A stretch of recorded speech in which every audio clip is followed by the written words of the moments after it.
pada 2 minggu yang lalu. Yang pertama, berdoa itu lebih utama daripada ijabah. Karena doa itu pemenuhan hak Allah yang dilakukan oleh kita, sementara ijabah adalah pemenuhan hak kita yang dilakukan oleh Allah. Karena itu memenuhi hak Allah oleh kita itu lebih utama ketimbang ijabahnya. Yang kemarin dikembangkan oleh Kiai Lukman, dalam dipenuhinya keinginan kita ada 2 kemungkinan. Itu bisa jadi ijabah, bisa jadi istiqrar. Minimal kita hadirnya sudah.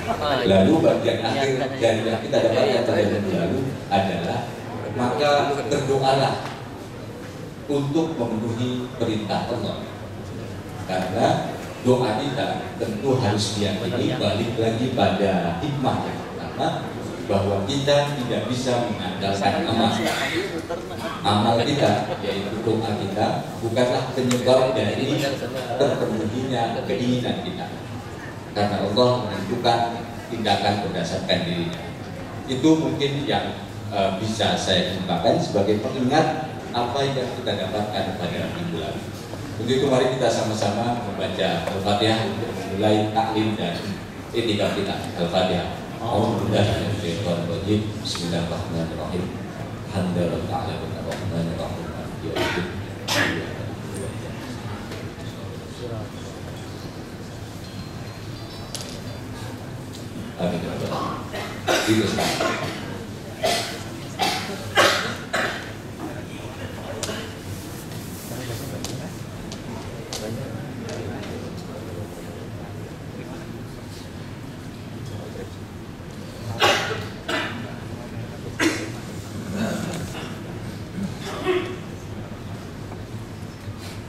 Assalamualaikum warahmatullahi wabarakatuh.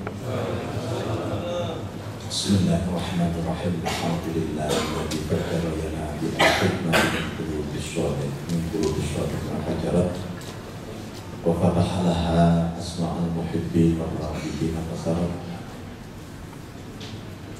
wa nawwara biha tasawwirul tawjihin wa talibin wa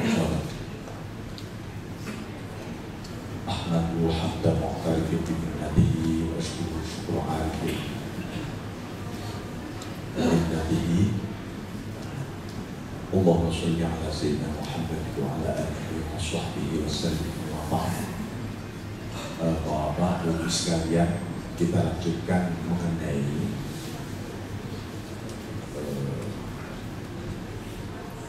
jadi setelah kita itu Allah memperkenalkan dirinya kepada kita dan bagaimana posisi amal itu sendiri yang sesungguhnya itu juga datangnya dari Allah. Maka kita dihantar pula dengan berbagai ragam macam-macam amalia. Allah itu membuka lembaran amalia luar biasa kepada kita, mulai kita bangun sampai tidur lagi. Itu hampir setiap detik ada amalia yang berbeda-beda, luar biasa ragam. Nah, kemunculan ragam amalia yang terekspresi dari orang yang melakukan amalia ibadah ini munculnya dari mana? Nah, beliau melanjutkan Bismillahirrahmanirrahim. Tanawwa'at ajnasul a'mali li tanawwu'i walidatil ahwal. Jenis-jenis amalia yang berbagai-bagai tadi itu disebabkan oleh warid, anugerah Allah yang turun di dalam batin, situasi batin kita.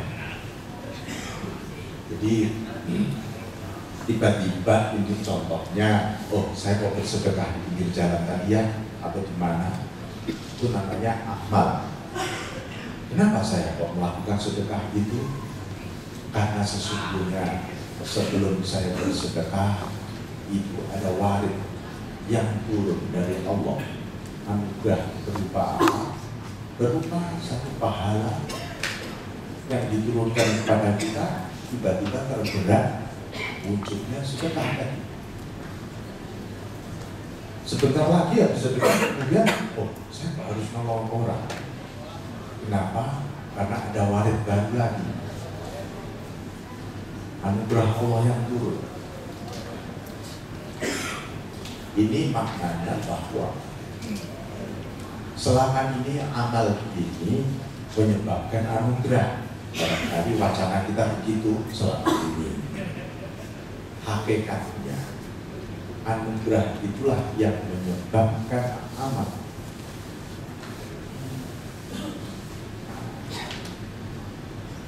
Selama ini kita beramai-ramai bisa mencari anugerah dengan apa? Dengan amalia, supaya dapat anugerah ini.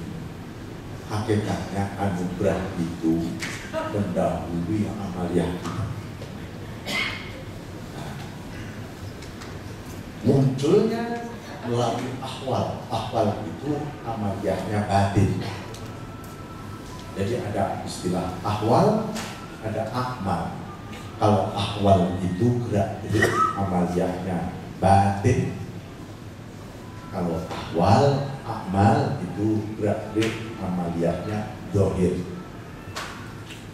Lahiriah kita, sholat, zakat, puasa, haji, semua amaliyah zahir. Kenapa orang bergerak untuk sholat? Karena tadi muncul warid yang menggerakkan amaliyah batin kita, lalu memunculkan hasrat, kehendak, tekad, niat untuk sholat. Ini, dari sinilah Bapak Ibu sekalian digambarkan bahwa gerak-gerik lahir ini, gerak-gerik fisik jasmani ini sebenarnya akibat. Oleh sebab itu, karena kita itu di depan diingatkan supaya iktimat pada Allah, bukan iktimat pada amal, maka kita ini dilanjut ini di sini. Karena bahwa amalia itu sebenarnya akibat anugerah Allah, maka kita harus tetap bergantung kepada Sang Pemberi anugerah, bukan wujud amaliyah yang diakibatkan oleh anugerah. Karena itu akibat. Ini banyak dampak psikologis dalam beragama. Dengan pandangan seperti ini, satu, ketika kita beribadah, kita akan lillahi ta'ala betul. Kenapa? Karena sesungguhnya yang menggerakkan hatiku, lahiriahku, pikiranku ini Allah. Yang bersama Allah, yang menuju kepada Allah. Ini. Yang kedua, kita menjadi bersemangat dalam beribadah karena kita ditakdirkan oleh Allah meraih anugerah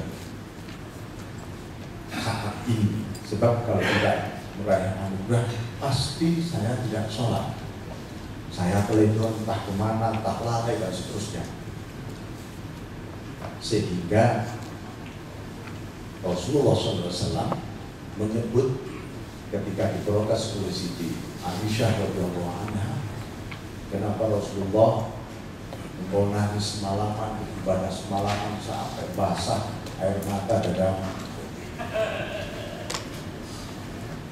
Dosamu yang akan datang dan yang sudah berlalu pun sudah diampuni. Kenapa ibadah sampai seperti ini?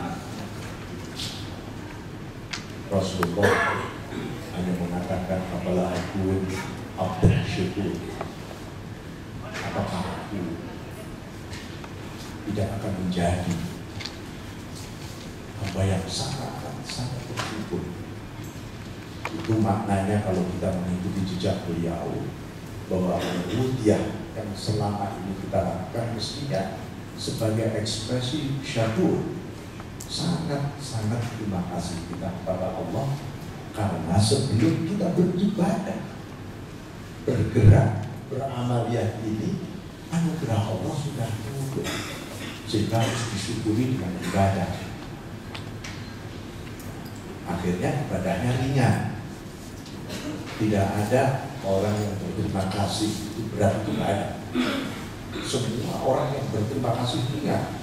Bahkan saya harus terima kasih pada kawan saya, dulu saya berapa kilo harus menempuh gunung karena kita pernah diselamatkan. Kita cari betul dengan ringan. Hanya untuk mengucapkan terima kasih kawan. Nah, apalagi pada Allah. Kemudian ketiga, aspek syariah, aturan-aturan syariah. Namanya aturan-aturan lahiriah.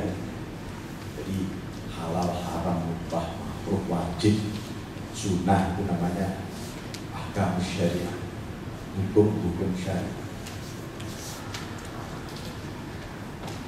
Itu mengatur islahul dzawahir, menata kehidupan lahiriah kita.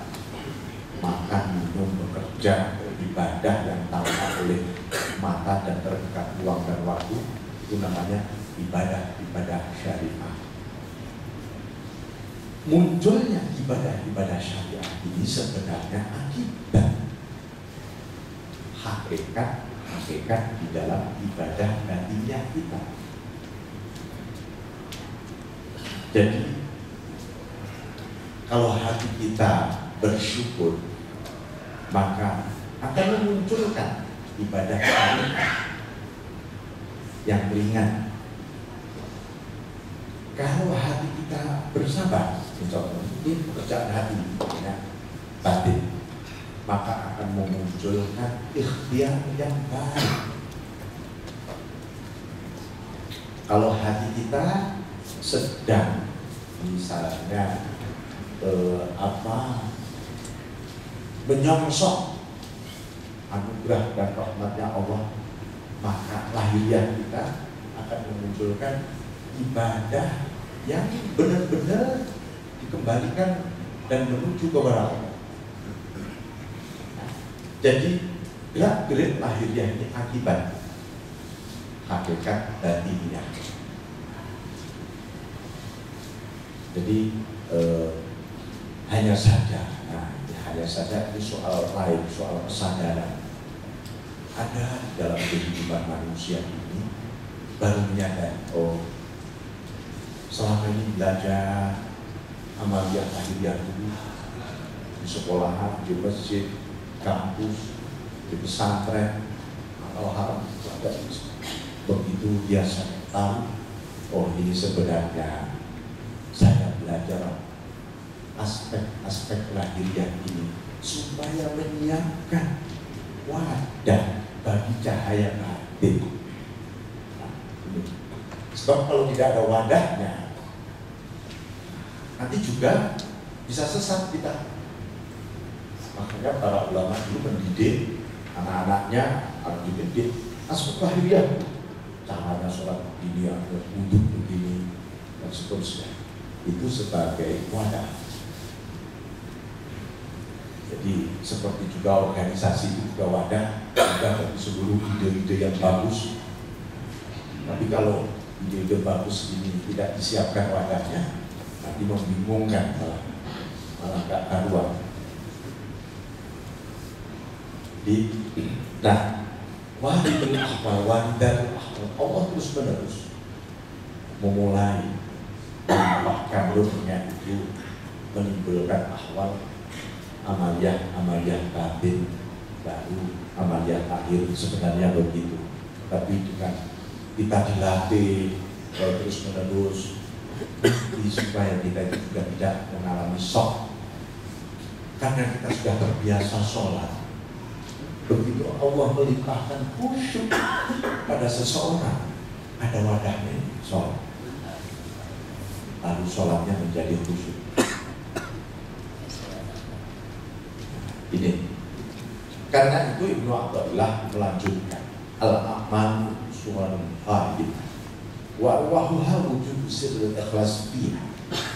Lah amaliyah yang kita lakukan, ibadah yang kita lakukan ini adalah suarun haid, adalah gambar kerangka yang tegak saja. Kalau ibarat tubuh ya tubuh saja, tapi nyawanya nggak ada. Wa arwahuha wujud sirrul ikhlas fiha. Roh nyawa daripada tubuh itu adalah sirrul ikhlas fiha, rahasia ikhlas di dalamnya. Kenapa beliau menyebut dengan kata sirrul ikhlas, bukan ikhlas saja? Karena ikhlas itu adalah disebutkan di dalam hadis qudsi, al-ikhlasu sirrun min sirri, kata Allah. Istaudatuhu qalbaman ahbabtuhu min ibadi. Ikhlas itu adalah salah satu rahasia yang aku titipkan di dalam hati hamba yang aku cintai. Jadi rahasia Allah yang dititipkan oleh Allah pada hamba yang dicintai. Kalau tidak dicintai orang itu, ikhlas itu sulit banget. Sulit. Kenapa? Tidak ada cinta yang membias di hati si hamba tadi. Kalau Allah mencintai si hamba, dititipi rahasia ikhlas. Nah, ini standar untuk mengukur diri kita masing-masing. Karena itu yang disebut rahasia ikhlas itu ya di dalam ikhlas itu sendiri. Nah, ikhlas itu kemudian terbagi-bagi, Bapak sekalian. Ada ikhlas intal mukhlisin, orang yang mukhlis. Apa ikhlas intal mukhlisin? Menurut Syekh Abu Talib Al-Maki, Syekh Abu Talib Al-Maki ini punya satu karya yang cukup monumental, ada 2 jilid besar-besar itu. Sebagian karya itu sudah diterjemah ke Indonesia, sebagian kecil beberapa tertentu tebal itu seringkali dijadikan referensi oleh Imam Ghazali ketika menulis Ihya Ulumuddin. Judul kitabnya Futul Qulub. Futul Qulub artinya konsumsi hati, makanan hati, konsumsi hati. Kitabnya 2 jilid. Nah, di dalam Futul Qulub itu dia menyebutkan al-ikhlas indal mukhlisin ikhrajul khalqi min mu'amalatil khalq. Ikhlas menurut para mukhlisin, orang yang berjuang untuk ikhlas, supaya ikhlas mengeluarkan makhluk di dalam amaliyah terhadap Allah. Maksudnya apa? Kepentingan makhluk tidak ada. Kepentingan makhluk banyak. Kita ini punya banyak kepentingan ya. Biar berhasil, biar sukses, biar ini, biar itu. Nah, ini kepentingan makhluk semua. Biar dapat itu, ini, dan seterusnya. Kalau kita beramal, beribadah, supaya ikhlas itu harus dikeluarin. Kepentingan satu-satunya hanyalah lillahi ta'ala, ada bagi Allah. Nah, itu ikhlas. Ada lagi nah disebutkan wal nafsu. Wal makhluk itu apa ya? Nafsu kita sendiri. Nafsu itu kalau beribadah banyak sekali kepentingan. Banyak sekali. Pengen surga yang asli, Pak. Pengen suasana yang begini, Pak. Saya nanti kalau berpikir biar tenang, Pak. Itu kepentingan nafsu itu. Itu harus dibuatin pelan. Wal ikhlas indal muhibbin alla ya'mal amalan bi ajli nafsi wa illa dakhala alaihi mutala'an bi'wadin aw mailin ila hadin. Yang kedua, ikhlas menurut para muhibbin, para pecinta Allah, adalah agar dia tidak melakukan amaliyah benar-benar untuk kepentingan nafsu tadi. Jadi memang dia tidak memiliki bagian sedikitpun nafsu itu ketika orang melakukan amalia. Sebab kalau diberi bagian, nafsu itu selalu minta ganti rugi. Minta ganti rugi. Apa ribetnya? Ya, apa untungnya saya melakukan ini? Makanya dulu saya pernah sampaikan mengenai standarisasi yang paling mudah untuk mengukur iman kita ini kepada Allah. Seandainya Allah gak bikin neraka dan gak bikin surga, apakah kita melakukan amal kebaikan ibadah seperti selama ini? Nah, itu aja standarnya. Oh, berarti kalau kita lalu ya untuk apa kemudian saya sholat gak ada surga? Biarin saja saya bermaksiat, siksa dan neraka juga gak ada. Nah, ini berarti ukuran kita adalah ibadah. Itu berarti ukuran keikhlasan kita betul-betul mengalami degradasi di sini. Bismillahirrahmanirrahim. Ada nomor 3, al-ikhlas bindal wahidin. Ikhlas bagi orang yang melaksanakan tauhid betul-betul wahid sampai menjadi wahid, manunggal betul jiwanya. Maksudnya manunggal itu sudah ialah satu-satunya, yang lain tidak ada. Apa? Adalah wurudul khalqi min mu'amalat haq min an-nadri ilaihim fil af'al wa adam az-zubul ilaihim wal istirahah bihim fil ahwal. Secara amalia para muwahhidin itu pun tidak lagi memandang gerak-gerik itu muncul dari dia juga tidak, ya, muncul dari sesama juga tidak. Kalau dia beribadah, ini bukan yang gerakin sholat, ini juga bukan aku, orang wahid, karena dia punya. Nah, sama sekali juga tidak memandang, apalagi as-sukun ilaihim. Hatinya juga tidak merasa nyaman. Yang disebut puas, nyaman, bahagia itu bukan makhluk, tapi tetap Allah. Kalau kita kan tidak, barangkali, wah kalau saya sudah melakukan amaliyah ini, puasa ini, kayaknya beres. Nah, ada kepuasan kemakhlukan. Nah, makanya disinilah di Al-Quran juga disebutkan yang namanya wahid ini sama dengan mukhlasin. Ada 2 tipikal kalau disimpulkan di Al-Quran, disebut satu mukhlisin, mukhlisin lahuddin, mukhlisin. Ada lagi mukhlasin, illa ibadaka minhumul mukhlasin.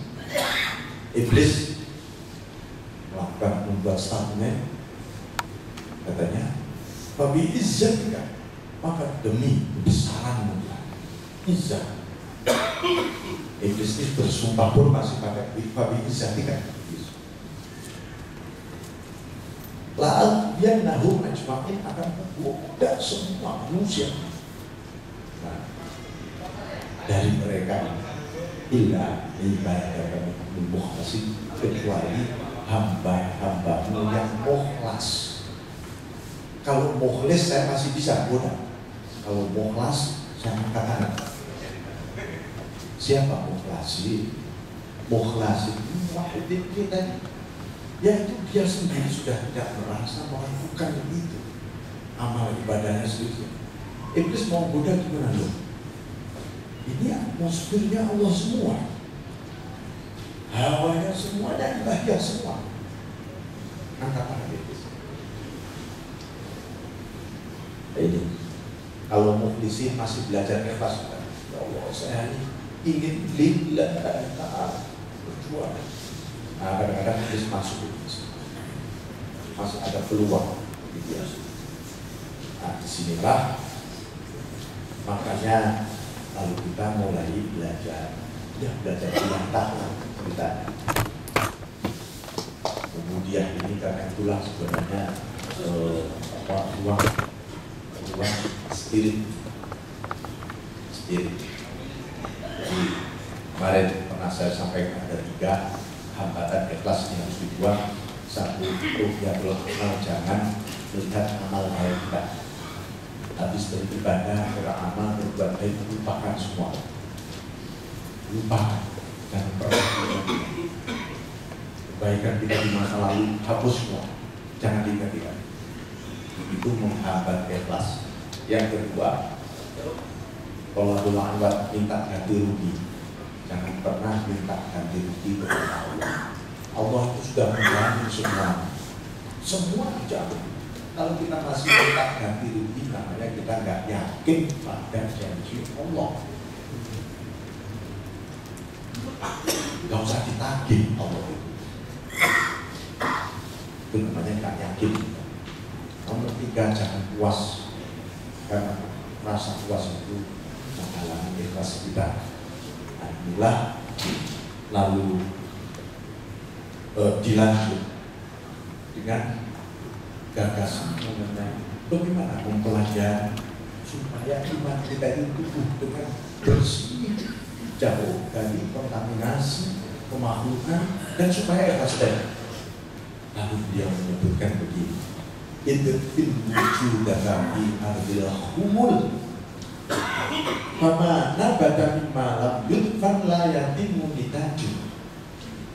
Pendamlah wujudmu di dalam tanah sunyi yang gundukan, tanah yang sunyi, yang kosong, yang sunyi, berbentuk jadi pendam, ada bentukannya begitu, tapi yang sunyi. Karena biji yang tidak pernah dipendam tidak akan pernah sempurna tumbuhnya. Ini maksudnya eksistensi kita. Ada satu ulama sufi mengatakan begini, rahasiakan Allahmu di dalam hati sebagaimana engkau merahasiakan kaca-kacanya. Hubungan kita dengan Allah itu jangan diobral, maksudnya itu. Maksudnya jangan dipamerin, loh aku paling Gusti Allah gitu ya, aku ini paling beriman, aku paling berselamat. Nah, ini namanya seperti kita nyebar benih, sebar aja, gak pernah dipendem. Nanti ada 2 resikonya. Satu, kalau enggak dipukul dipatuk oleh burung, oleh ayam, atau mungkin dimakan oleh ular, atau mungkin tumbuh tapi tidak sempurna. Ada pohonnya gede banget ribut, kok nggak buah ya? Rupanya dulu tidak pernah dipendem ya. Iman kita juga begitu.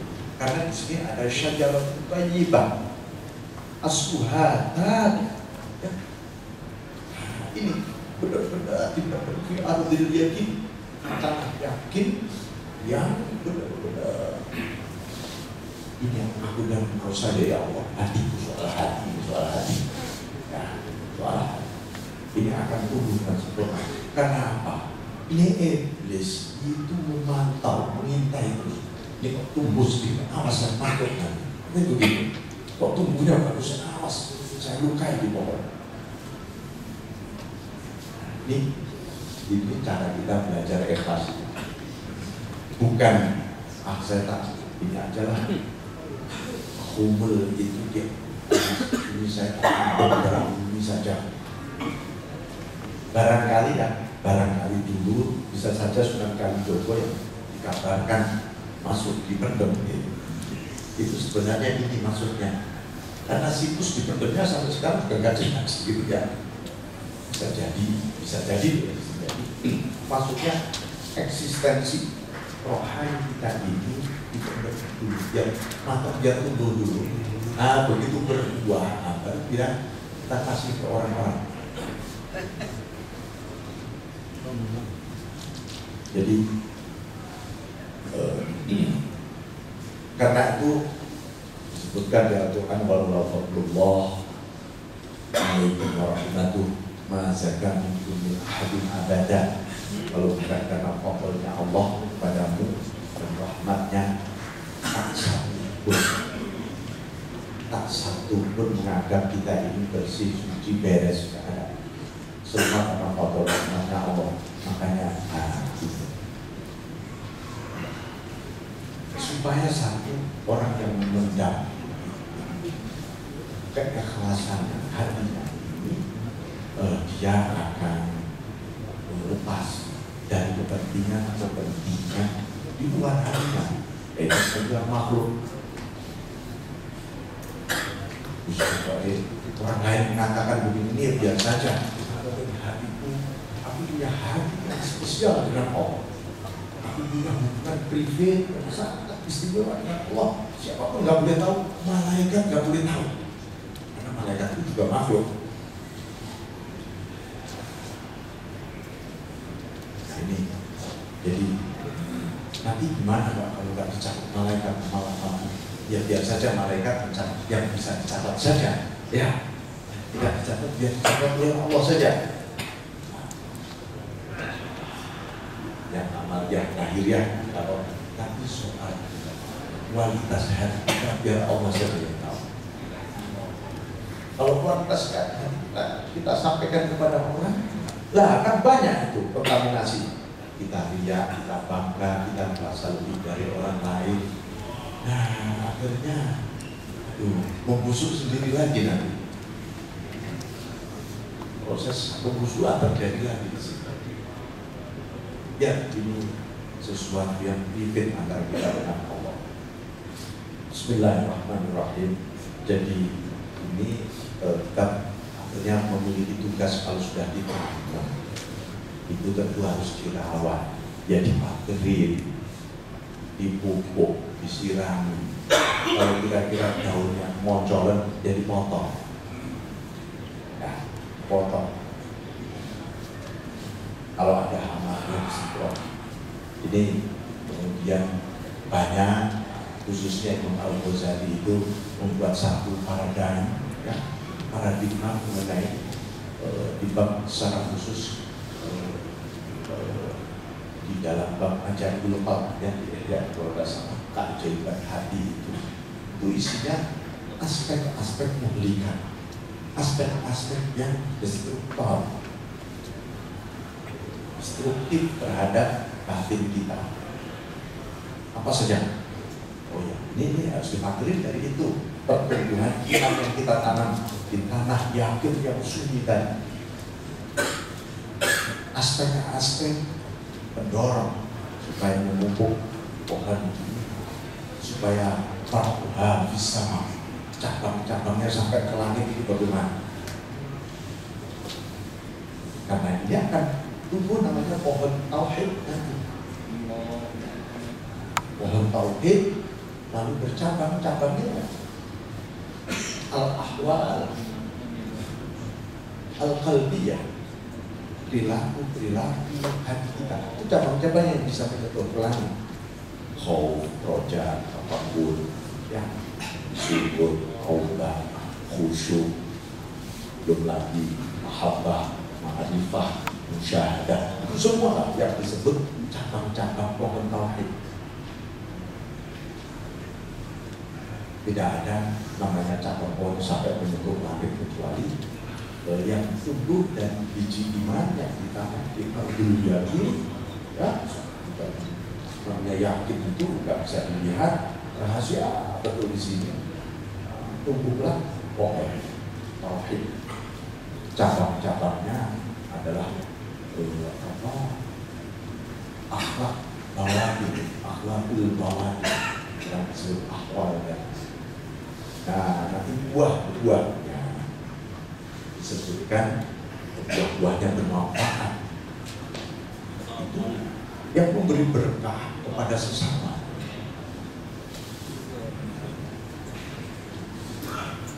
Jadi demikian Bapak sekalian, barangkali bisa diskusi. Bapak sekalian, demikian tentang ikhlas. Tentang masih kalau Bapak ingat dengan awal-awal kita bersandar pada amal tapi bersandar pada Allah, ya, dibuatkan hari ini dengan ikhlas. Salah satu cara ikhlas yang melihat amal baik kita, jangan pernah meminta ganti rugi, kemudian jangan berkuasa.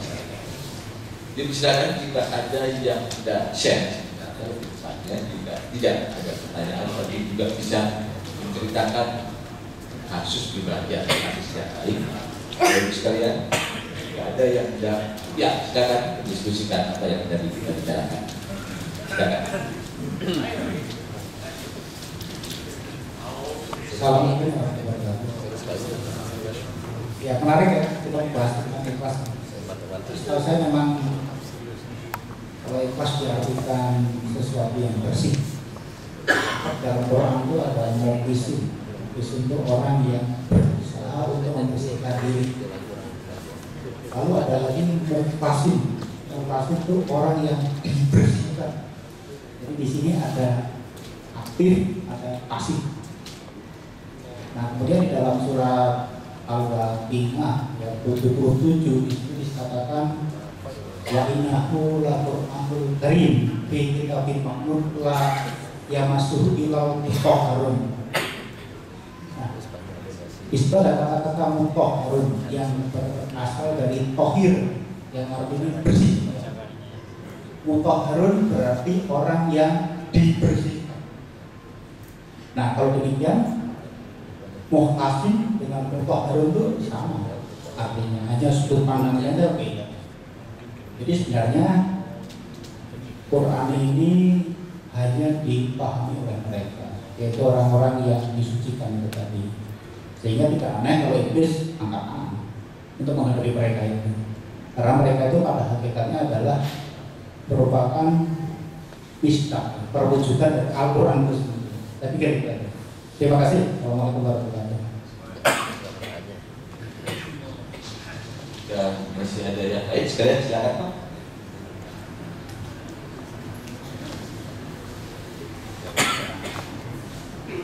Assalamualaikum Pak Kiai.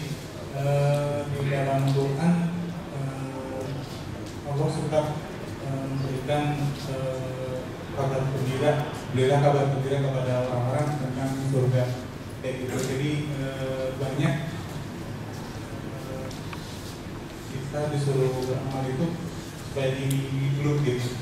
Nah, kalau tahapan berdakwah begitu ya, kalau ngomongnya ikhlas kayak gitu nggak kayak minimal, artinya susah gitu ya. Gimana ini menurut Ustaz?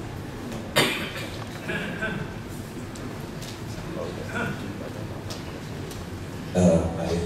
Jadi di dalam kosakata Al-Quran itu Allah menggunakan kosakata yang berbeda-beda. Ada misalnya manusia itu disebut kata insan, mas, basya, ya. Kemudian man. Allah menyampaikan dengan kosakata yang berbeda itu memiliki impresi dan konteks karakteristik hermeneutik yang berbeda. Hal yang sama kata-kata bersih, karena miskinnya bahasa Indonesia sebenarnya bahasa Indonesia itu miskin.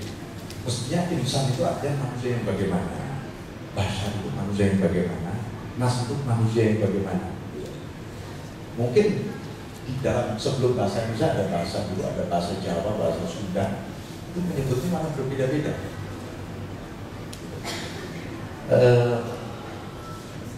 Begitu juga soal bersih, ada istilah tazkiyah, qad aflaha man zakkaha.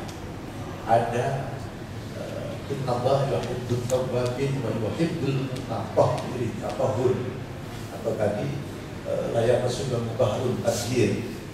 Ada lagi mukhlis, khalas.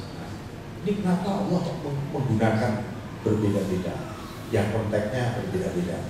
Kalau tazkiyah, qad aflaha man zakkaha, lebih banyak untuk arti membersihkan hawa nafsu, kotoran-kotoran. Itu berusaha nafsu, sifat-sifat buruk dibersihkan. Itu kata-kata menggunakan kata tazkiyah, zakkaha. Makanya zakat itu karena apa? Itu harta kotoran, maksudnya sisa harta kita yang bukan milik kita. Kalau kita makan itu kotoran, itu milik orang lain. Itu namanya zakat, harus bersih dari harta kita.